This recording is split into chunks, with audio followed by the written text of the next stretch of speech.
Cinema 2 రోజుల్లోనే release. చాలా టెన్షన్‌గా ఉంది, నెర్వస్‌గా ఉంది.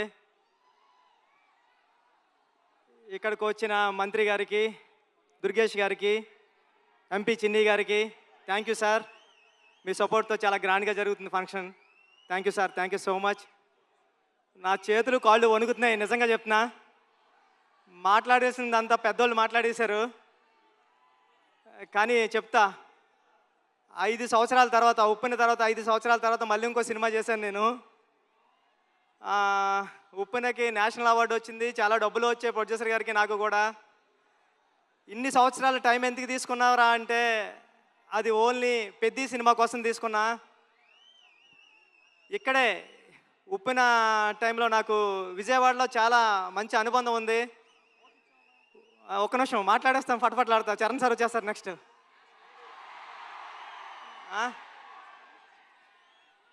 ఉప్పెన నేను ఇక్కడే నాగార్జున యూనివర్సిటీ దగ్గర సైకిల్ తొక్కుంటా రాసుకున్నాను స్టోరీ.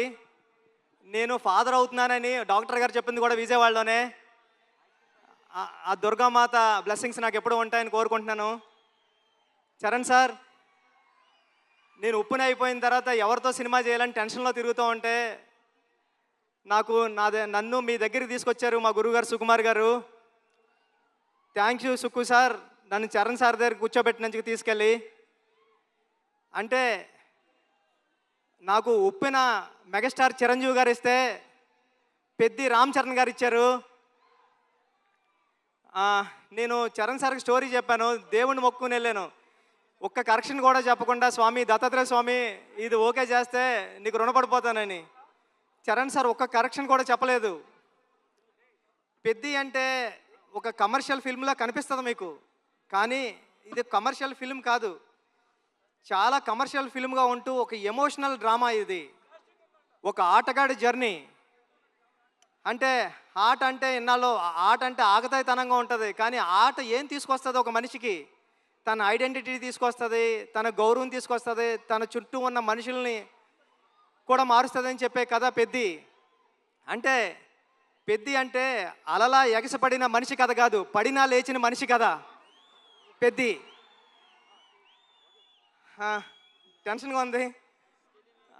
చరణ్ సార్, అంటే ఈ జర్నీలో మీతో గడిపిన రోజులన్నీ నాకు గుర్తున్నాయి. షూటింగ్ డేస్ నుంచి మీరు ఎక్కడున్నాడు కూడా కనిపిస్తలేదు నాకు. షూటింగ్లో నేను కొత్త, అంటే సెకండ్ ఫిల్మ్కే ఒక స్టార్ హీరో డైరెక్టర్ నమ్మి ఇవ్వడం అంటే మామూలు విషయం కాదండి. ఉప్పెన అయిపోయిన తర్వాత, చాలా హిట్ అయిపోయిన తర్వాత చాలామంది అసిస్టెంట్ డైరెక్టర్స్ హైదరాబాద్లో కనిపించినప్పుడు కానీ కాల్ చేసి నాకు మాట్లాడారు, అన్న ఇంటికి వెళ్ళిపోతారనుకుంటే మా అమ్మ మా నాన్న ఇంకొక 2-3 సంవత్సరాలు ట్రై చేయరా, బుచ్చిబాబు లాంటి ఓడే డైరెక్టర్ అయ్యారంటే మీరు అవుతారని. అలాగా అంటే ఒక రెండో సినిమా డైరెక్టర్కి ఒక పెద్ద సినిమా స్టార్ డైరెక్టర్ సినిమా ఇవ్వడం అంటే మామూలు విషయం కాదు సార్. నన్ను నమ్మారు, నా కథను నమ్మారు. అంటే ఒక నిజాయితీగా ఒక కథ రాస్తే, పెద్ద కథ ఒక దర్శకుడు రాస్తే, ఒక నిజాయితీ గల హీరో ఆ కథను నమ్మి చేస్తే ఏంటి అన్నది పెద్ద తెలుస్తుందండి. పెద్ద నేను రోజు చూస్తున్నా. ఇప్పటికి నేను 50 టైమ్స్ నుండి 100 టైమ్స్ చూసా. పెద్ద చూసిన ప్రతిసారి సెకండ్ హాఫ్లో లాస్ట్ 40-50 నిమిషాలు నేను ఎమోషనల్ అయిపోతా. నా కళ్ళంటే నీళ్ళు వస్తాయి. సేమ్ టైము నా చుట్టుపక్కల చూసిన వాళ్ళు కూడా అదే చెప్తున్నారు. వాళ్ళు చాలా ఎక్కువ చెప్పారు, నేను చెప్తే బాగోదని చెప్తలేదు. చాలా మంచి సినిమా తీసావురా, చాలా బాగుంటుంది సినిమా, అందరూ చూస్తారు అని చెప్తున్నారండి. ఈ సినిమా జూన్ 4th రిలీజ్ అవుతుంది.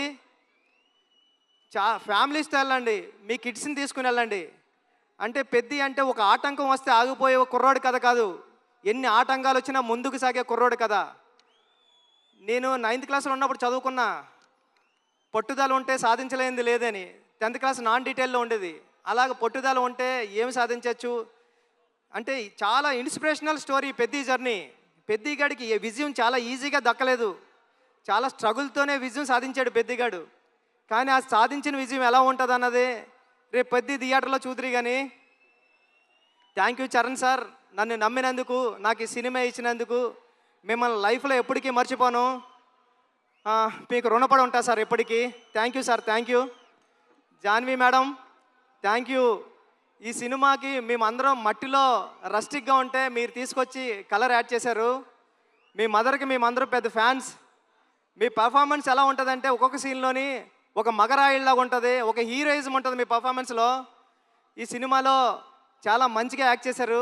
ఈ అచ్చియమ్మ క్యారెక్టర్ని కూడా మర్చిపోవడం అంత ఈజీ కాదు. క్లైమాక్స్లో మీరు చేసే ఆ పెర్ఫార్మెన్స్ కానీ అన్నీ. Satish sir, thank you so much. ఇంత పెద్ద సినిమాని నమ్మి ఏ రోజు ఒక మాట అనకుండా నన్ను ఒరే నువ్వు చేసుకోపో అన్నారు. ఇది 350 కోట్లు ఎంత అయింది, నాకు 25 కోట్లతో తీసా పెద్ద సినిమా. రవి గారు గట్ట ఉన్నారు, కానీ ఇప్పుడు ఇంత బడ్జెట్ సినిమా నాకు ఇచ్చారు. నేను జాగ్రత్తగానే చేశానని నమ్ముతున్నా, ఎందుకంటే మీరు ఎప్పుడు నవ్వుతానే స్మైల్తోనే ఉన్నారు. Thank you sir, thank you so much. Jagapathi Babu గారు, అంటే హీరో గారిలో రామ్ చరణ్ గారిని ఎలాగా నమ్ముతారో దీంట్లో అప్పల సూర్య అనే క్యారెక్టర్ ఉంటుంది. అది చాలా చాలా మంచి క్యారెక్టర్ అండి. అప్పల సూరి ఫస్ట్ హాఫ్లో అప్పల సూరిని హీరో గారిని ఎంత బరువైన హృదయంతో మోస్తారో అప్పల సూరి క్యారెక్టర్ని కూడా అంతే బరువైన హృదయంతో మోస్తారు. అప్పల సూరి సీన్స్ వచ్చినప్పుడు మీ కళ్ళంటే నీళ్ళు తిరగకపోతే నా పేరు బుచ్చిబాబు సానాయ్ కాదు. దివ్యేంద్ర గారు, love you so much brother. మీ మిర్జాపూర్ సినిమాకి నేను పెద్ద ఫ్యాన్, మీరు రైల్వే మ్యాన్ కానీ అని. Thank you so much sir. మీరు దీంట్లో పెద్దలో పార్ట్ అయినందుకు, ఆన్ బోర్డ్ అయినందుకు thank you so much sir. మీరు చాలా super actor. Love you sir. రండి సార్. ఈ విజువల్స్ అందరూ చెప్తున్నారు, చెన్నైలో నేనుండి రెహమాన్ గారి దగ్గర ఉండి చేసినప్పుడు చెప్తున్నారు అందరూ, ర్యాండీ గారు చాలా బాగా తీశారా, పిక్చర్ అదిరిపోయింది అని. Thank you sir. నేను రాసుకున్న 10 అక్షరానికి ప్రాణం పోశారు. చరణ్ సార్ పర్ఫార్మెన్స్ అంతే నెక్స్ట్ లెవెల్లో చూపించారు. మీరు పెట్టే బ్లాగులు ఎంత బాగున్నాయంటే అది రేపు పొద్దున్న సినిమాలో ఆడియన్స్ అందరూ విట్నెస్ చేయాలని కోరుకుంటున్నా సార్. సార్ అవినాష్ కోలా గారు, థ్యాంక్ యూ. చాలా సెట్లు వేశారు, ఒక 20 సెట్లు వేశారు. వేసి చాలా మంచిగా న్యాచురల్గా తీశారు అవినాష్ కోలా గారు. ఆర్ట్ డైరెక్టర్ అవినాష్ కోలా గారికి థ్యాంక్ యూ. ఏకాంబరం గారు, కాస్ట్యూమ్ డిజైనర్ ఏకాంబరం గారికి చాలా న్యాచురల్గా తీసుకొచ్చారు, ఆయనకి thank you. AR Rahman sir, మీ చికిరి రై రై రారా హలో హలో అన్ని పాటలు హిట్. బ్యాక్గ్రౌండ్ స్కోర్ మీరు కొట్టినప్పుడు చాలా స్టైలిష్గా చాలా మాస్గా ఉంది. Love you sir. ఈ సినిమాకి మీరు మ్యూజిక్ డైరెక్టర్గా చేయడం అన్నది నా చిరకాల వాంఛ కోరిక, అది తీర్చారు. Thank you sir. Thank you so much. Charan sir, మళ్ళీ once again love you sir. మీరు లేకపోతే బుచ్చిబాబు లేడంతే. పెద్ద మీరు నాకు ఇచ్చారు. లైఫ్లో ఎప్పటికంటే నేను మాట్లాడలేకపోతున్నాను, నా చేతులు తిమ్మిరెక్కుతున్నాయి సార్. అంటే నర్వస్గా ఉంది.